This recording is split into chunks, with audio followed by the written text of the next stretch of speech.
உலக தமிழர்களுக்கு வணக்கம். நான் இப்போது ரோட்டர்டாமில் இருக்கேன். எனக்கு பின்னாடி பார்த்தீங்கன்னா ஒரு அழகான அலையெடுத்து விளையாடும் சர்ஃபிங் இருக்குது. இதுதான் உலகின் முதல் சிட்டிக்குள்ளே இருக்கிற சர்ஃபிங்காக, அதுவும் கால்வாய் மேலே செயற்கையாக கட்டியிருக்காங்க.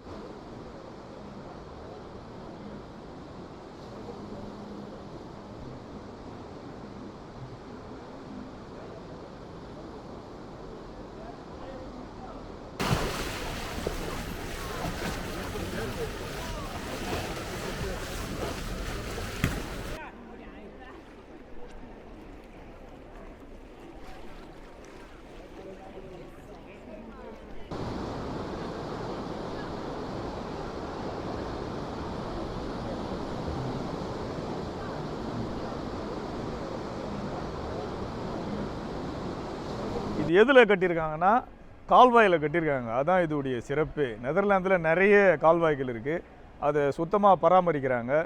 நம்ம ஊர்லேயும் நிறைய கால்வாய்கள்லாம் இருக்குது, அதை சுத்தமாக பராமரிங்க.